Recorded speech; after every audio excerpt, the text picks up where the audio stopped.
सियासी मंजरनामा मुल्क का बदलेगा। नून लीग की जो सियासी साख को नुकसान पहुंचा है, क्या उसकी वो तलाफी हो पाएगी? और ठंडा मौसम है, आपने ठंडी ठंडी बातें करनी है सुबह सुबह।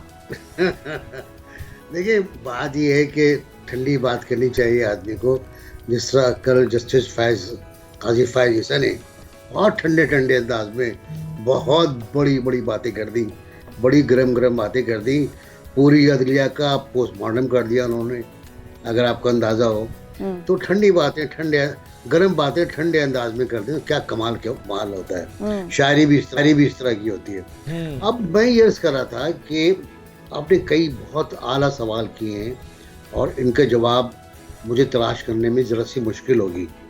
पहली बात ये कि क्या वो कैदी की हैसियत से आएंगे? कानून कहता है कि वो सज़ा याफ्ता हैं। जेल से गए थे, वो जेल से गए थे, अदालत के फैसले पर नहीं, काबीना के फैसले पर गए थे। अदालत ने 50 रुपए का स्टाम्प पेपर लिया था कि जब ठीक हो जाएंगे तो मैं उनको वापस ले आऊँगा, अपने बड़े भाई को। अच्छा, वो तो खैर हो नहीं पाया, सब कुछ ठीक ठाक हो गया था। फिर मसाइल बनते गए, फिर लेवल प्लेइंग फील्ड का मसला आता गया कि जनाब हमें लेवल प्लेइंग फील्ड दें, और गैर महसूस तौर पर ये मुतालबात रहे कि इमरान खान को इस तरह फांसा जाए कि वो निकल ना पाएँ, और जज साहब की तब्दीली का भी था। अब सुप्रीम कोर्ट बदल चुकी है, पहली बात तो ये सुप्रीम कोर्ट वो नहीं है जो पहले थी। मतलब एक तब्दीली के बाद जो तब्दीली आई है वो कहता हूँ ना, सी चेंज है वो। अगर आप बेंच कोर्ट रूम नंबर 1 की कंपोजिशन देख लें तो आपका अंदाज़ा हो जाएगा कि वो जो बकौल फैज साहब के मरदूद हरम थे, वो बेंच नंबर 1 में बैठे हुए हैं, और बेंच नंबर 2 में भी वही बैठे हुए हैं जिन्हें मुकदमे मिलते ही नहीं थे, जिन्हें मुकदमात की समाअत का मौका ही नहीं मिलता था। अब इन लोगों को जज करना कि ये आपको कोई रिलीफ दे देंगे, ये आपको कोई गैर मामूली फ़ायदा दे देंगे, ये मेरा ख्याल है नामुनासिब बात है, और ऐसा हो भी नहीं पाएगा शायद। क्योंकि जैसे अथरमुल्लाह हों, जस्टिस फैज ईसा हों, जस्टिस अमीनुद्दीन, आपने बहुत कम नाम सुना होगा, अब जस्टिस अमीनुद्दीन खान हो, जस्टिस या आफरीदी हों, ये बड़े उसूली लोग हैं, बड़े डेमोक्रेट लोग हैं, ये बहुत तगड़े लोग हैं ये। और इनका मसला कॉन्स्टिट्यूशन है, ये आइन और कानून की पासदारी की बात करते हैं हमेशा से, और साबित भी किया उन लोगों ने। अब मसला ये है कि जो कानूनी वैसे नासिर साहब, आपस की बात है, आपको नहीं लगता कि काजी जस्टिस फैज ईसा साहब से कोई ज्यादा उम्मीदें वाबस्ता करनी है PMLN में? जी, बिल्कुल सरप्राइज मिल सकता है। मैं ये अर्ज कर रहा हूँ, काजी साहब बहुत मुख्तलिफ आदमी हैं। काजी साहब ने को जब दिया गया था फैजाबाद वाला इंक्वायरी, धरना के कुछ तवक्कुआत वाबस्ता थी, वो तवक्कुआत उल्टी हो गई। उन्हें बलूचिस्तान रिपोर्ट दे दी गई कि आप बलूचिस्तान पे रिपोर्ट कर दें। उन्होंने तो जनाब पोस्टमार्टम कर दिया पूरा बलूचिस्तान का कि आपने ये किया मुल्क बलूचिस्तान के साथ। तो वो तो ऐसे आदमी हैं कि जो बाकी और जज हजरात भी सब बहुत ही उसूली आदमी हैं। तो मेरे ख्याल है सही कहा आपने कि तवक्कुआत वाबस्ता कर दी गई थी बहुत ज़्यादा, और उन तवक्कुआत की बुनियाद पर अगर वापसी है तो गलत है, मेरा ख्याल है। और जो कानूनी पोजीशन है वो ये है कि वो सजा याफ्ता हैं, वापस आएंगे, उन्हें सरेंडर करना होगा। सरेंडर कहाँ करेंगे? वो पॉसिबली एयरपोर्ट पे कर दें पुलिस के सामने, हो सकता है कोर्ट जाके सरेंडर कर दें। उसूली तौर से तो उसी कोर्ट में जाना चाहिए जिसने उनको सज़ा दी थी कि जी मैं, या ज़मानत दी थी कि जी मैं आ गया हूँ। और फिर उसके बाद जो तरीक़ाकार कहता है कि वो जेल जाएंगे, और जेल से वो फिर जो भी अपील वगैरह होगी। लेकिन मुस्लिम लीग ही बहुत ज़्यादा पुरुम्मीद है कि वो आज़ाद शहरी की हैसियत से आएंगे, और हम उनके आने से पहले हिफाजती ज़मानत ले लेंगे उनकी। अब ज़ाहिर है ये इस्लामाबाद हाई कोर्ट से होगी, हो सकता है लाहौर हाई कोर्ट से भी हो पॉसिबल, क्योंकि लाहौर में उतर रहे हैं वो। तो उनके अपना एक फार्मूला है मुस्लिम लीगियों का। मसला ये है कि अच्छी बात ये है कि नवाज शरीफ साहब वापस आ रहे हैं, उन्होंने खुद डेट दी है इस बार, तो यकीन करना चाहिए हमको कि वो उस डेट पे आएंगे। उससे पहले एजाज सादिक 1.5 साल पहले गए थे लंदन कि मैं लेने जा रहा हूँ, मुझे सब याद है, बल्कि शायद आपके प्रोग्राम में भी होगा, हम जो प्रोग्राम करते थे उसमें तो हमने बहुत डिस्कस किया था इसको कि आज सादिक ने कहा कि मेरी चेहरे पे मुस्कुराहट नहीं देख रहे आप, मैं उनको लेने जा रहा हूँ, वो नहीं आए थे। बहुत से लोग फिर बाद में गए, हाँ लतीफ़ साहब ने बहुत कुछ कहा, लेकिन उन्होंने अपना फैसला खुद किया और हालात देख कर किया। अब जो वो आएंगे तो जाहिर है। वैसे मैं यही बात चुगताई साहब, अभी भी इसमें ना मुझे कोई ठीक है नवाज शरीफ ने खुद डेट दी है, बट अभी भी सियासी हलकों में ये बात हो रही है कि अभी भी ये कोई कंफर्म नहीं है, क्योंकि उससे पहले भी कुछ भी हो सकता है। अभी तो उनके आने में पूरा सितंबर, फिर अक्टूबर, तो फिर अक्टूबर के एंड में जाके कहीं उन्होंने आना है, कुछ तब्दीलियां आ सकती हैं। और प्लस और स्पेशली जब से वो दोबारा से जाते जाते बंदयाल साहब जो केसेस रिवाइव कर एब्सोल्युटली वो जो एक स्टंट कर गए हैं, उसके बाद वो होना, फिर उनको अपील का हक दोबारा मिलेगा नहीं मिलेगा, जो आपने बोला कि हिफाजती जमानत होनी है वो भी, उसको भी देखना पड़ेगा। उसके बाद इलेक्शंस बहुत ज़्यादा जो है ना उनकी वापसी पर आ रहे हैं। अगर नवाज शरीफ वापस आते भी हैं तो वो अपने केसेस देखेंगे या फिर इलेक्शन कैंपेन करेंगे। मेरा ख्याल ये केसेस में तो वो शायद एक्सेप्शन ले लें, इस्तिस्ना ले लें कि मुझे हाजिर से इस्तिस्ना दे दिया जाए अगर केस चल रहा हो, अगर उनकी अपील चल रही हो तब की बात है ये। लेकिन इंतखाबात में उनका आना इम्पोर्टेंट है, वो उनका एक करिश्मा है, उनका एक, जैसे देखिए PTI और मुस्लिम लीग वस्ती पंजाब में, मैं वो लिमिट कर रहा हूँ, मैं 2/3 की बात नहीं कर रहा, वस्ती पंजाब में इनका फुटहोल्ड है और इन दोनों को बड़ा अच्छी टक्कर होगी दोनों की। और इस वक्त सूरत हाल ये है कि PTI की जो सिंपैथी वेव है वो मौजूद है और उसमें इजाफा हुआ है। तो तमाम तर हिमाकतों के बावजूद, तमाम तर गलतियों के बावजूद एक सिंपैथी वेव अवाम में होती है। नवाज शरीफ साहब ने, मेरा ख्याल है ज़ाहिर है उन्होंने अपने फैसले खुद करने होते हैं, हम लोग तो बातें करते हैं, मेरा ख्याल है देर कर दिया आने में। अगर वो 1 महीना पहले, 2 महीने पहले आ जाते और जो कुछ मरियम बीबी कर रही हैं, तंजीम साजी कर रही हैं वो और ऑर्गेनाइजेशन कर रही हैं, उसमें खुद भी इन्वॉल्व होते तो शायद ज़्यादा बेहतर होता, बल्कि वो एक्टिविटी शुरू कर देते। अच्छा NDC, इसमें तो सर आपने जो बात कही है इसमें तो कोई दो राय नहीं है कि Maryam Nawaz is a crowd puller, आवाम को बाहर निकालना वो जानती हैं और उनके कहने पे आवाम सामने भी आई है। लेकिन इस दफ़ा सर फ़र्क ये होगा कि ताज़ा जो अभी PDM की गवर्नमेंट गई है इक़्तिदार से रुखसत होकर, शहबाज शरीफ साहब PM थे, और फिर जितनी महंगाई है, जो गैर मामूली हालात हैं, आपको लगता है कि ये इस वक्त इनके लिए सबसे बड़ा चैलेंज होगा कि क्राउड को अगर बाहर लेकर भी आना है, आवाम को बाहर निकालना है, तो सिर्फ नवाज शरीफ साहब की बुनियाद पर ही आवाम बाहर आएगी कि मियाँ साहब आ रहे हैं, वो भी 4 साल के बाद आ रहे हैं, तो ये कितना बड़ा चैलेंज लगता है आपको? देखिए, अवाम की तो सकत खत्म हो चुकी है, अवाम की तो खुदकुशी करने की सकत खत्म हो गई है। कहते हैं ना कि जहर खाने को पैसे नहीं है।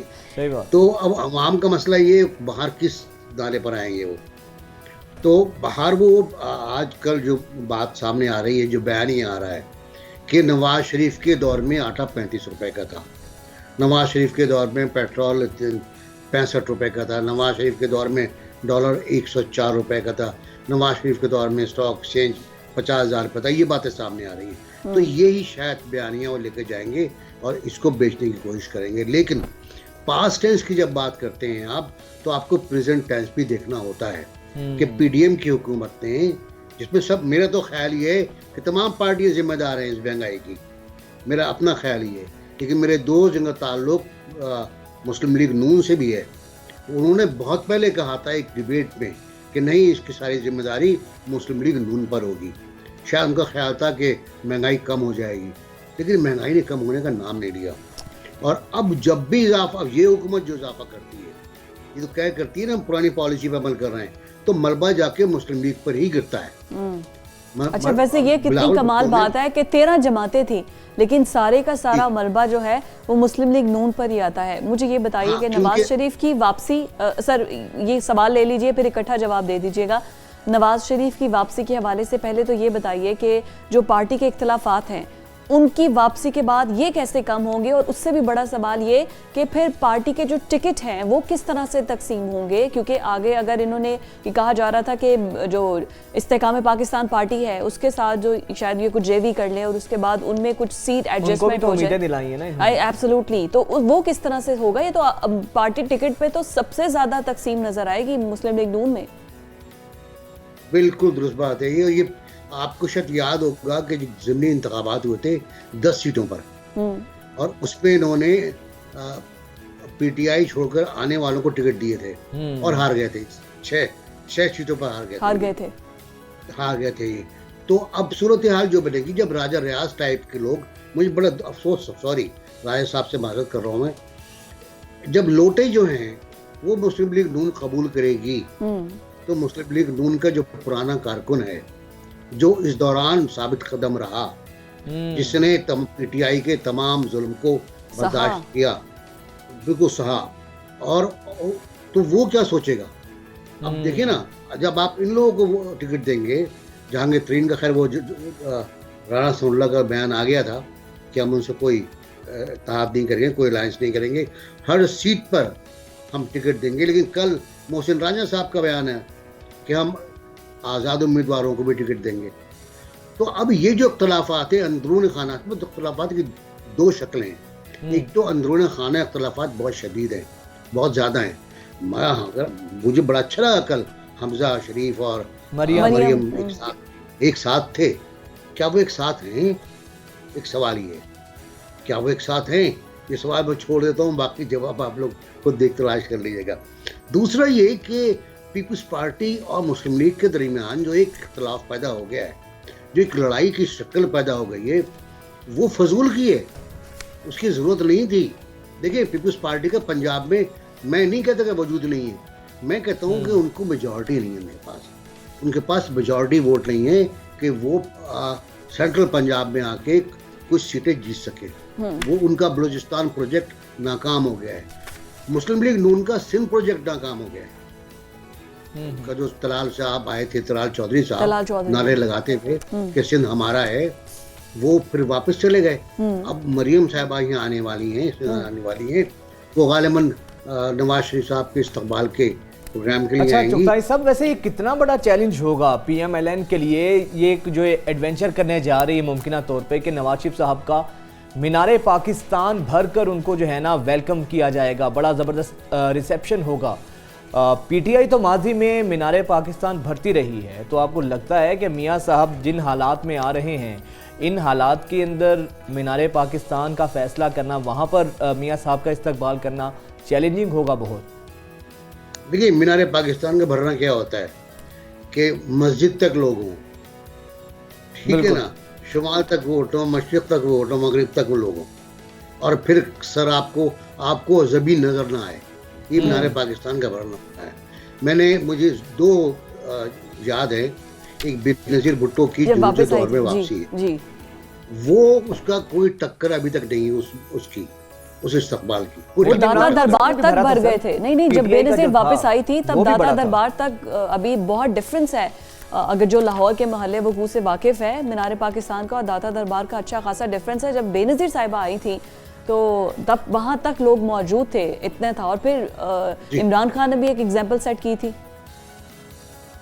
इमरान खान की जो एग्जाम्पल थी बहुत बड़ी थी, वो मीनारे पाकिस्तान जी। ये दो मैं मिसालें देना चाह रहा हूँ, इन दोनों को नवाज शरीफ साहब को तोड़ना है। हाँ, एब्सोल्युटली, ये दोनों बुत तोड़ना, बिल्कुल। अगर ये दोनों बुत तोड़ सके वो, तो मैं मान लूंगा कि बड़ी बात हो गई, बड़ा कमाल हो गया, और अवाम बाहर नहीं कर आए। माहौल अगर उससे कम हुआ तो खिफ़त होगी, बहुत खिफ़त होगी।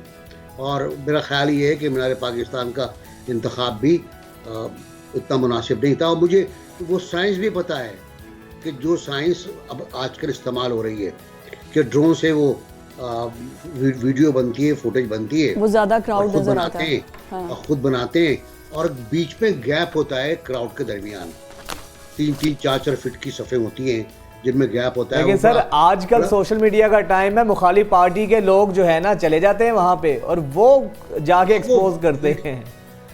नहीं, उसमें भी एक जाती ये हो जाती है कि शाम की जो तैयारियाँ होती है वो आप रात को दिखा रहे होते हैं, जिस कुर्सियाँ खाली पड़ी हुई हैं, वो भी जाती हो जाती है वो इतना। लेकिन ये मैं क्योंकि जो नई साइंस आई है जलसों की, वो यही है। तो अगर ये हो जाता है तो बहुत बड़ी बात है। लेकिन नवाज शरीफ साहब को सबसे बड़ा चैलेंज, मैं कहता हूँ, सब कुछ ठीक हो गया, रिहा हो गए, प्राइम मिनिस्टर बन गए, ठीक है ना, प्राइम मिनिस्टर हाउस पहुँच गए, हल्फ उठा लिया। अब हल्फ कौन लेगा? आरिफ अली भी लेंगे ना हल्फ, बेचारे आरिफ अलवी जिन्होंने काजी फायज ईसा से हेल्प लिया, क्या शर्मिंदगी की बात थी यार। खैर, तो उसके बाद महंगाई तो सबसे बड़ा चैलेंज है जो इनको फेस करना पड़ेगा, और हुकूमत भी इन्हीं की गई है। महंगाई को बिल्कुल ठीक है आपकी दौर बात। था उनका पुराना दौर, वो वापस नहीं आ सकता। मुझे याद है कि जब मैं पढ़ रहा था कि भुट्टो साहब के खिलाफ जो तहरीक चली, उसमें इन्हीं जमातों हैं जिसमें नवाज शरीफ साहब शामिल थे। सर, ये नारा लगाया था। ये तो बिल्कुल सही बताई साहब आपने कहा है कि अभी तो मज़ा बहुत आ रहा है आपकी गुफ्तगू सुनने का, लेकिन वक्त की किल्लत है, बार बार पीसीआर हमें ब्रेक का कह रहा है।